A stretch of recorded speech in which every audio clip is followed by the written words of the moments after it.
All right, let's give you what you came for in the realm of college basketball. The Final Four has been set, and we get a blue blood Final Four. Duke and UNC, for the first time ever, taking on one another in the NCAA tournament. And on the other side of the bracket, you got Villanova and you got Kansas. I think Villanova is a blue blood. I'll explain why coming up in a moment. But now everybody is attacking parity in college basketball. Oh, call it like parity. We don't have parity. This was supposed to be the greatest NCAA tournament ever because we were going to get parity and then we were going to get different teams. And then we get four blue bloods in the NCAA tournament. Yeah, this is how the NCAA tournament has always worked. Like, this is always what happens in the NCAA tournament. We've been fed a lie that the tournament is full of parity, and it's not. But the measuring stick has always been college football for the NCAA tournament, which I think is silly. If you have true parity in your sport, you don't need to measure it against any other sport. You just have to look at yourself and consistently see a bunch of different teams winning the championship, which is not what college basketball has had over the past 20 plus years. This is what the NCAA tournament is. And this isn't a knock, so don't take this as me ripping down on the NCAA tournament. I'm just telling you like it is. The NCAA tournament is 4 days of madness. It's 4 days of shocks and surprises and you shredding your bracket. They've maximized the amount of entertainment value in the first 4 days. But after the first weekend of the tournament, it then shifts back to just a normal tournament with the exception of a few teams. St. Peter's ruffled some feathers, pun intended. Miami ruffled some feathers, caused a couple of waves, pun intended. But outside of that, it's the same old teams year in and year out. And for St. Peter's, it was awesome. They're the perfect Cinderella team as far as I'm concerned. They did exactly what was necessary of them, and that program benefited in a way that if you're not there, you won't fully be able to understand. Now, I can understand because 15 years ago, George Mason was the perfect Cinderella team. They were an 11 seed that got themselves to the Final Four, and the run that they went on captivated the Northern Virginia area. But what happened after was everybody that was a kid locally started to pay attention to George Mason. And what happens when the kids start paying attention to George Mason is that the parents start paying attention to George Mason. I love Jim Larrañaga because I've had the opportunity to meet him. I've had the opportunity to meet his sons. There was a nice heartwarming video of one of his sons surprising him at the hotel prior to the Elite Eight game. And it was a beautiful thing. I have the good fortune of being able to say that I've met them. My dad is friends with one of Jim Larrañaga's sons. They've discussed business together. And the reason that is because after George Mason went to the Final Four about 15 years ago, we all started going to the summer camp. I'm sure Jim Larrañaga had a basketball summer camp beforehand. But once you go to the Final Four and everybody has their eyes on you, everybody wants to be a part of that. So the summer camp each and every year was packed. I think it was just about maxed out every single week that they ran it after they went to the Final Four.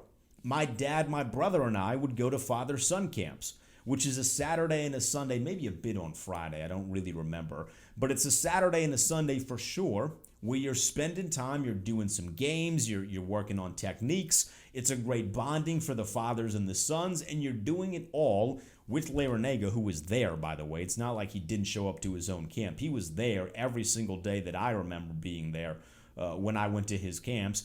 He was there for all of it, and the program benefited immensely. St. Peter's is about to experience the same thing with the subtle difference of Shaheen Holloway is gone. He's going back to Seton Hall, which is where he played. He went and he got himself the bag, and I congratulate him for that. But the St. Peter's program is now about to have an influx of fans locally that are going to be more interested in what it is that they did and what it is they accomplished. And the money is going to come in and it's going to be awesome, but the actual appeal and the fan base and people being more invested in the program is something that I do think is bigger than the money. You're going to have interest, which is something that you can't falsely generate. They captivated the national audience and they're going to reap the rewards from doing so, but at the same time, we don't have to watch them in the Final Four. They're a really good basketball team that didn't have nearly enough talent to play with the big guns. And all the teams we have now are what I would consider to be the big guns in college basketball, which relates back to this false sense of parity in the sport. We've been led to believe that everybody has an opportunity to win a national championship when historically that's never been the case. I'm going to take you back to 2000. From now until 2000, I would like to read you the seeds that won a national championship. In 2021, it was 1 seed Baylor. 2020, frowny face. 2019, it was 1 seed Virginia. 18 was 1 seeded Villanova. 17 was 1 seeded North Carolina. 16 was 2 seeded Villanova. 15 was 1 seeded Duke. 2014 was a 7 seeded UConn, who beat a 8th seeded Kentucky. We'll get back to that one in just a second. 2013 was 1 seeded Louisville. 2012 was 1 seed Kentucky, the Anthony Davis team. 2011 was a number 3 seeded UConn. 2010 was 1 seed Duke. 2009 was 1 seeded UNC. 08 was 1 seeded Kansas. 07 was 1 seeded Florida. 06 was 3 seed Florida. 05 was 1 seed North Carolina. 04 was 2 seed UConn. 03 was 3 seed Syracuse. 02 was 1 seed Maryland. 01 was 1 seed Duke. 2000 was 1 seed Michigan State. So with the exception of one team in 2014, every team has been a 3 seed or lower that's won a national championship, and the only one that breaks that mold was UConn, who you could consider to be a blue blood. It's been, for the most part, the same teams winning the national championship on a year-in, year-out basis, and they're all top seeds in the NCAA tournament. So while, yes, the tournament itself is exciting in the first weekend because somebody always falls, that's a big name, they fall short of expectations, but by the time we get back to the games that matter, when we're talking Elite Eight and Final Four and national championships, it's the same teams over and over and over again. It's the same coaches over and over and over again. There is not parity in college basketball. There's just a weekend where things get a bit more fun than they get in most other tournaments, because you look at something like college football and there's 2 games in the playoff and then you're playing the national championship. So there's not the opportunity for this 15 seed to come out of nowhere and knock off an Alabama. So I guess if you want to use college football as a measuring stick, which again, I'm going to encourage you not to do that, but if that's your measuring stick, there is parity, because it's not like Alabama is winning the championship every single year. But listen to those teams that I named off. I mean, you have your UNCs, your Dukes, your Kansases, your UConns. Louisville in 2013 was coached by Pitino, and if not for sanctions, they likely win a couple of more if he stays there, because he had built that program up to be a very strong program. UVA was only in that list once, but since Tony Bennett took over, there hasn't been a better team in the ACC. From a winning percentage, Tony Bennett has been the best coach in the ACC since he took over, better than Coach K when it comes down to just wins and losses. Baylor is in the beginning process of building up to become a powerhouse in the Big 12 Conference. Syracuse won it in 2003 with Jim Boeheim, who's a Hall of Fame head coach and one of the winningest head coaches in college basketball history. Maryland won in 2002 with a Hall of Fame coach, Gary Williams, and they had been to Final Fours years previous. just to get to the national championship. I believe they were in there in 2001, and they might have made it 2000 as well. I don't know off the top of my head. I should, because I grew up in a Maryland household. But the fact is that Maryland was consistently in that top picture as well. And then Michigan State won in 2000 with Izzo. Florida won back-to-back years in 06, 07 with Billy Donovan, who's going to be a Hall of Fame college basketball coach.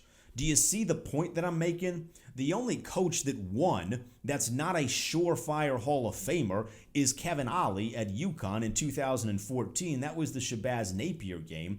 But every other team was won by every other championship, I should say, was won by a Hall of Fame head coach. Even if John Calipari in Kentucky are overrated, I think John Calipari is the most overrated head coach in college basketball, but there has never been the parity that you think there is in college basketball, and I feel like that's been a bit of a trend.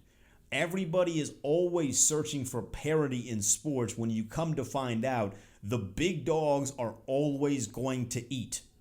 That is never going to change. I don't care what the rule changes. You could do NIL. You could do transfer portal. I don't know what's coming next. Maybe they're going to pay them like employees. It doesn't matter to me. The big dogs are always going to eat, because what makes them the big dogs is that they consistently find a way to adapt to the rules. The ever-changing game of college athletics, they find a way to adapt.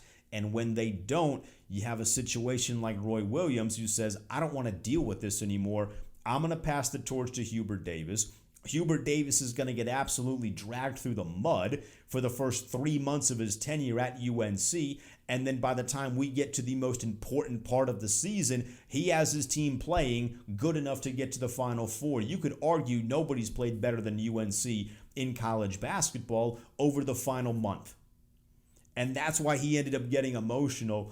I don't like UNC that much, but Hubert Davis is a tough guy not to root for, because he was handed a very tough situation, and he has made the absolute most of that situation, and now he's going to be playing in the Final Four.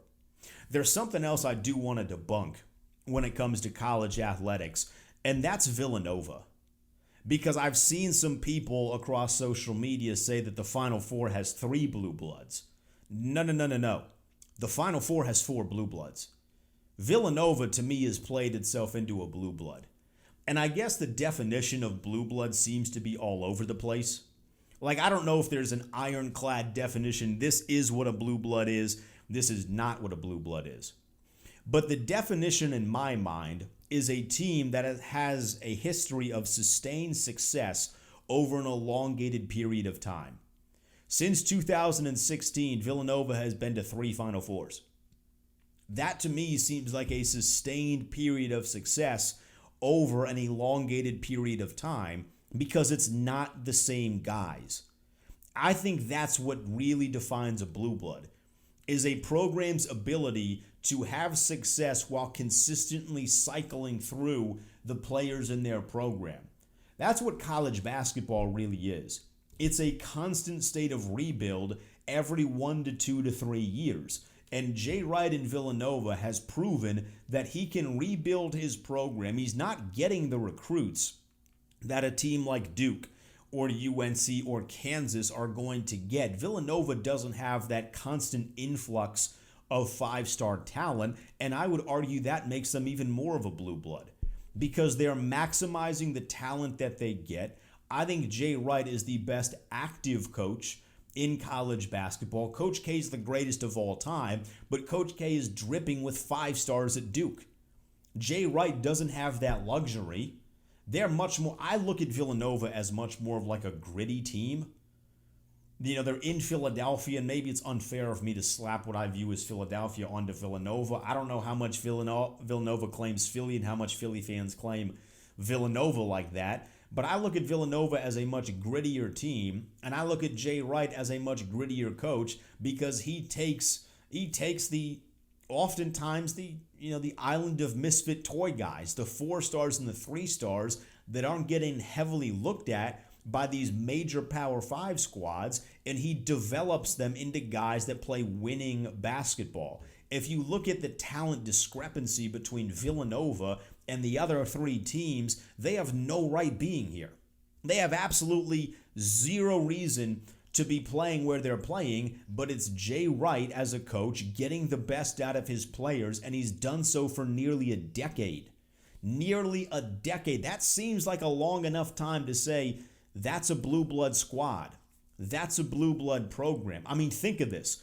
We think of Kentucky as a blue blood. What's the difference between Kentucky and Villanova over the past decade? National championships. John Calipari is not consistently in the Final Four the way that you think he is. He has a ton of NBA talent, and he's one of the best recruiters in college basketball. But he has one national championship. One. Villanova has two over the past 6 or 7 years with the potential of getting a third one. And if Jay Wright gets a third one, he is joining an elite class of head coaches that have won 3 national championships. It's Coach K, it's Adolph Rupp, it's Bob Knight, it's Roy Williams, it's big hitters, John Wooden, it's big hitters that Jay Wright would then be joining. Villanova is that's a blue blood. That's a blue blood. They've played themselves into becoming a blue blood. And if you disagree with that, you're just looking down on the smaller kid at school because they don't play in a Power 5. But the reality is the Big East is the 6th power conference. It's not the Big East of old with your Georgetowns and your Syracuses, your Pitts, your UConns. Maybe Pitt shouldn't be in that category, but you get what I'm saying, right? It's not that Big East, but the Big East is still a great conference in basketball. I think it's the 6th power conference, and it's been dominated for the past decade by Jay Wright. That is the sign of what a blue blood program is.